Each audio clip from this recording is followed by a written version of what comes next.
ثاقب بشیر صاحب، کیا چل رہا ہے اسلام آباد میں؟ ظاہر آپ تینوں دوست اسلام آباد بیٹھے ہیں، لیکن ذرا آپ بتا دیں کہ فیصل واڈا صاحب کی نامزدگی پہ صحافتی حلقے کیا کہہ رہے ہیں، اور کوئی غیر معمولی یا اچنبے کی بات ہے کہ فیصل واڈا نامزد ہو گئے اور اس کے بعد پھر MQ انہیں سپورٹ کر رہی ہے، یا اس پہ کوئی اتنی حیرانی پریشانی دوستوں کو نہیں ہو رہی؟ نہیں، آزاد حیثیت میں جب وہ آ رہے ہیں، حیرانی پریشانی تو نہیں ہے، حیرانی بہرحال ہے ہی کہ آزاد حیثیت میں وہ آ رہے ہیں، کسی پولیٹیکل پارٹی کی طرف سے ڈائریکٹ نہیں آ رہے، پھر وہاں پہ جو تائید کنندگان جو ہیں اور تجویز کنندگان وہ MKM سے تھے، یہ بھی بتایا گیا ہے کہ وہاں ایک اور پولیٹیکل پارٹی کی یہ فارم جو ہے وہ نامزدگی فارم ان کے لیے وہ لے کر آئے تھے، ایک ایکسیپٹ نہ ہوئے تو دوسرے وہ جمع کروا دیں گے۔ پھر جو فیصل واڈا صاحب ہیں، یہ یقینی طور پر ان کی جو پیشن گوئیاں، آپ اس کو اگر نام دے لیں تو میرے خیال میں زیادہ بہتر رہے گا، انہوں نے سب سے پہلے یہ پیشن گوئی کی تھی کہ جو بلے کے نشان ہے یہ بیلٹ پیپر پہ نہیں ہوگا۔ یہ الیکشن سے 6-8 مہینے پہلے ان کی پیشن گوئی تھی، یقینی طور پر وہ جو ہے وہ درست ثابت ہوئی۔ اس سے پہلے جب یہ PTI کی گورنمنٹ میں تھے فیصل واڈا صاحب، تو اس وقت بھی یہ ہاٹ واٹرز میں اس طرح تھے کہ پہلے دن سے ان کے خلاف ان کی نااہلی کے لیے کہ ان کی دوہری شہریت تھی، تو وہ 3 سال یہ کہ چلتا رہا، کیس چلتا رہا، تقریباً پونے 3 سال، پہلے سندھ ہائی کورٹ، پھر اسلام آباد ہائی کورٹ، پھر سپریم کورٹ گیا، پھر انہوں نے ایک نشست چھوڑی، پھر سینیٹر جو ہے وہ بنے، تو اس طرح یہ جو ہے وہ معاملہ چلتا رہا۔ تو اس وقت MKM جو ہے وہ وہاں پہ MKM بھی اور پیپلز پارٹی کے بھی کچھ ووٹ پڑیں گے، کیونکہ کچھ ووٹس ایسے ہوں گے جو ان دونوں پولیٹیکل پارٹیز کے ایکسٹرا ہو جائیں گے، تو وہ ایڈجسٹمنٹ ایسی کی جا رہی ہے کہ وہ ووٹ جو ہے وہ فیصل واڈا صاحب کو پڑیں گے، اور فیصل واڈا صاحب ڈیفینیٹلی جو ہے وہ سینیٹر تو بننا ہی ہے انہوں نے۔ اور فیصل واڈا صاحب نے ایک اور بات بھی الیکشن کے بعد کی تھی کہ یہ فارم 45-47 والا جب معاملہ آیا تھا، تو اس وقت بھی ان کی یہ پیشن گوئی تھی کہ یہ اب جو ہے وہ جو بھی لوگ پھر رہے ہیں فارم 45 لے کر، یہ اب ان پہ جو ہے وہ کچھ چیزیں رکھ کے جو ہے وہ کھائیں، پکوڑے رکھ کے کھائیں، تو یہ اب چلے گا، سسٹم آگے چلے گا، ویسے ثاقب، آپ اس کے علاوہ اگر MKM کی تناسب نکالیں، ابھی تو وہ شیخ رشید صاحب کے ساتھ ان کی مثال دے دی ہے راؤ صاحب نے، لیکن تناسب نکالیں تو آپ نہیں سمجھتے کہ واڈا صاحب کی پیشن گوئیاں جو درست ثابت ہوئیں ان کی تعداد خاصی بہتر ہے، قدرے بہتر ہے؟ شیخ صاحب کی تو کئی ہزاروں میں ایک بھی درست ثابت ہوتی نظر نہیں آتی تھی۔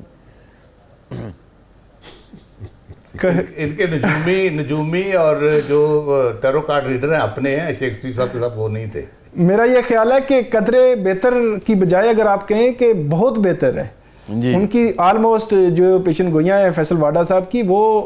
درست ثابت ہوتی رہی ہیں۔ یہ جب عمران خان صاحب کا اقتدار جا رہا تھا تب سے لے کر اب تک اگر آپ انالیسز کریں تو فیصل واڈا صاحب کی بات کو ہمیشہ جو ہے وزن دیا جاتا ہے، اور اس کو دیکھا جاتا ہے کہ یہ جو بات کر رہے ہیں یقینی طور پر اس کا کوئی بیک گراؤنڈ ہے۔ MKM کی جو اندرونی جو بات کی جا رہی تھی، MKM میں اس دفعہ ہوا یہ ہے کہ جو نیشنل اسمبلی کی سیٹس ہیں، ایک تو جو بات تھی کہ MKM ان کے ساتھ جا رہی ہے یا MKM کو کہا گیا یا کل MKM پیچھے ہو سکتی ہے، میرا یہ خیال ہے کہ MKM کے جو کراچی میں حلقے ہیں وہاں پہ بھی فارم 45-47 کے معاملات موجود ہیں، جو ہے وہ اس حوالے سے میرا خیال میں چیزیں آگے لے کر نہیں چلے گا، اس کے حلقے کھل بھی سکتے ہیں۔ جس طرح لاہور کا حلقہ NA 130 ہے، اس کا ایک تھریٹ بہرحال موجود رہے گا، اسی طرح کراچی میں بھی یہ چیزیں موجود ہیں۔ اس لیے میرا نہیں خیال کہ MKM کوئی زیادہ ریلیکٹنٹ ہوگی ان معاملات میں۔ پھر MKM پاکستان جو تھی اور اس کے بعد جو مصطفیٰ کمال صاحب کی جو پارٹی ان میں ضم ہوئی، اس میں دلچسپ معاملہ یہ ہوا ہے جو فگرز میں نے نکالے ہیں ابھی، کہ وہاں پہ تقریباً 70-75% وہ لوگ جیتے ہیں جو مصطفیٰ کمال صاحب کے ساتھ آئے تھے، ضم ہو گئے، اور جو MKM پاکستان تھی ان میں سے کم لوگ جو ہے وہ جیتے ہیں، وہ نیشنل اسمبلی میں ہوں یا قومی اسمبلی میں ہوں، تو وہ بھی ایک دلچسپ جو ہے وہ معاملہ ہوا ہے MKM کے حوالے سے۔ اچھا، MKM کے حوالے سے ایک اور جو چیز ہے وہ ہے فروغ نسیم صاحب۔ ڈاکٹر فروغ نسیم ایک بڑا جو ہے وہ کردار رہا ہے، پچھلے 6 سال ہم نے دیکھا کہ ان کا بڑا رول رہا ہے، خاص طور پر جب جو PTI کی گورنمنٹ تھی، وزیر قانون تھے، جو ریفرنسز دائر ہونے کی باری آئی، ایکسٹینشنز کی باری آئی، وہ بڑا میجر رول تھا ان کا ہر معاملے میں۔ پھر جب PTI کی گورنمنٹ گئی تو وہ الگ بھی ہو گئے، لیکن اس دفعہ وہ سینیٹر نہیں، ان کا نامزدگی فارم جمع نہیں ہوئے، وہ جو ہے وہ الگ ہوں گے اس سارے سینیریو سے۔ تو یہ MKM کے حوالے سے یہ بھی ایک دلچسپ پہلو ہے۔ اچھا، ایک اور میں ایڈ کر دوں، اگرچہ صرف ایک چیز کہ ایک اور کردار ہیں وہاب بلوچ ایڈوکیٹ صاحب ہیں کراچی سے. یہ 2018 میں انہوں نے جو یہ پی ٹی آئی کے جنرل سیٹ کے کینڈیڈیٹ ہیں وہاں سے کراچی سے, تو انہوں نے 2018 میں جو عمران خان صاحب ہیں ان کے خلاف نااہلی کی جو پٹیشن اسلام آباد ہائی کورٹ میں آئی تھی اس کو وہ تقریباً سال ڈیڑھ سال جو ہے وہ اس کی پیروی کرتے رہے. اس وقت یہ سابق چیف جسٹس افتخار محمد چودھری صاحب کی پارٹی سے تھے. تو یہ بھی ایک انٹرسٹنگ فیکٹ آیا ہے کہ اس دفعہ وہ پی ٹی آئی کے اس پہ جنرل سیٹ اگر سے جیتنی انہوں نے نہیں ہے لیکن وہ ان کے نامزدگی فارم انہوں نے جمع کروائے ہیں کراچی. جی ثاقب صاحب یہ بتائیے, ثاقب بشیر صاحب, کہ کیا رکاوٹیں ہیں؟ بہت سے پہلو راؤ صاحب نے بھی روشنی ڈالی, نجم الثاقب صاحب نے بھی روشنی ڈالی. عدالتوں کا معاملہ ہے, آپ عدالتوں کی بیٹ کرتے ہیں, عدالتیں کتنی بڑی فیسیلیٹیٹر ہیں قانون کی عملداری میں, یا آپ سمجھتے ہیں کہ اس سے کئی زیادہ رکاوٹیں ہیں؟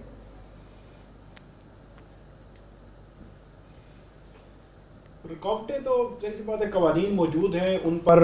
عمل درآمد کروانا ہے. یا عدالتوں میں جو کیسز ہیں وہ التوا اتنا زیادہ ہوتا ہے, ایک تو اوور برڈن ہیں ساری عدالتیں آلموسٹ. ہم نے اگر میں اسلام آباد کی بات کروں, لاہور کی بات کروں, کراچی یا پورے ملک کی, سپریم کورٹ کی, ہائی کورٹ کی, اتنے زیادہ کیسز ہوتے ہیں کہ ان کو مینیج کرنا بھی ایک بہت بڑا پرابلم ہوتا ہے. اسی وجہ سے التوا میں بھی کیسز جو ہے وہ جاتے ہیں. اسپیسیفکلی اگر میں کوئی ڈیفیمیشن یا تک عزت جو لاز ہیں ان کے حوالے سے اگر بات کروں تو ایک کیس 2012 میں ایک فائل ہوتا ہے عمران خان اور خواجہ آصف ان کے درمیان. خواجہ آصف نے کوئی جو الزامات لگائے تھے, تو آج 2024 ہے, آج تک اس کا فیصلہ نہیں ہو سکا, آج تک میچور نہیں ہو سکا. اور اس میں ایک اور جو کیس کل ڈیسائیڈ ہوا ہے سابق چیف جسٹس افتخار محمد چودھری صاحب اور عمران خان صاحب کا جو کیس تھا. اچھا, اس کیس میں آپ کو بالکل مائنر سی ایک لائن بتاؤں گا, آپ سمجھ جائیں گے کہ اس میں قصور کس کس کا ہے. عدالت یہ کہتی ہے کہ اس کیس میں 6 ماہ کی لمیٹیشن تھی. آپ پر الزام لگا جون 2014 میں, آپ جو ہے وہ دسمبر 2014 تک اس کے 6 مہینے کے درمیان یہ عتق عزت کا دعویٰ فائل کر سکتے تھے. آپ نے جنوری میں کیا, اس لیے اس لمیٹیشن سے آپ باہر نکل گئے, تو اس لیے آپ کا کیس خارج کیا جاتا ہے. اس باریک سی چھوٹی سی لائن پہ, مینٹینیبلٹی پہ 2014 سے لے کر آج 2024 میں یہ فیصلہ ہوا ہے. آپ اس سے اندازہ لگا خارج کرنے میں 10 سال لگا دیے. جوڈیشل سسٹم ہے اس میں پھر سارے ذمہ دار ہیں. آپ کہہ رہے ہیں کہ خارج کرنے میں 10 سال لگا دیے. چھوٹے سے پوائنٹ کو طے کرنے کے لیے, جی خارج کرنے کے لیے, اور میرٹ پر گئے نہیں کہ جو اس نے بولا وہ ٹھیک تھا یا غلط تھا, یا یہ جو کلیم کر رہے ہیں یہ ان کا کیس بنتا ہے یا نہیں, میرٹ پہ بات ہی نہیں ہوئی. یہ پیورلی ایک ٹیکنیکل بنیادوں پہ 10 سال لگ گئے. اور اس میں پھر قصور جو ہے وہ عدالتوں کا بھی ہے, اس میں قصور جو ہے وہ وکلا کا بھی ہوتا ہے, اس میں جو لیٹیگنٹس ہوتے ہیں جن کے آگے وکیل ہوتے ہیں ان کا بھی ہوتا ہے. چھوٹے چھوٹے ایسے لکوناز ہیں کہ آپ کو اگر آپ کی ڈیورنگ ٹرائل کوئی اپلیکیشن ٹرائل کورٹ نے ڈسمس کی ہے, آپ ہائی کورٹ چلے جائیں گے, ہائی کورٹ میں گئے تو ہائی کورٹ میں ہو سکتا ہے 6-8 مہینے لگ جائیں, سال لگ جائے, ہائی کورٹ سے ڈسمس ہوئے آپ سپریم کورٹ چلے جائیں. اس تمام تناظر میں جو ٹرائل کورٹ والا معاملہ ہے وہ رکا ہوتا ہے. تو یہ جو میرا خیال میں اس پورے نظام کو ایک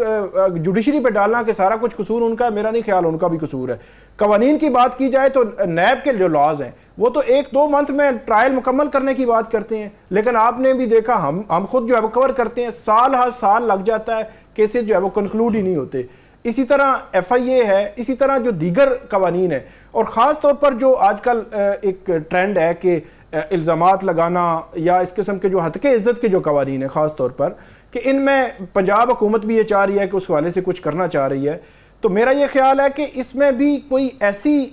جو لائن کھینچنی پڑے گی جو جوڈیشری ہے, کہ نیچے جو سیشن کورٹ ہے, ہائی کورٹ ہے یا سپریم کورٹ, اس میں ایک پوری ٹائم لیمٹ دے دیں, 4 منتھ 6 منتھ یا 3 منتھ, اس میں اس کو ڈیسائیڈ کرنا ہے. کسی صورت اس کی ایڈجسٹمنٹ نہیں ہونی چاہیے. اسپیشل جج جو ہے وہ سیشن کورٹس میں بھی ہوں, ہائی کورٹ میں بھی اور سپریم کورٹ میں بھی. اچھا, یہ بڑا میں ثاقب آپ سے پتا ہو کہ اس میں اتنا ٹائم ہے, اس میں ڈیسائیڈ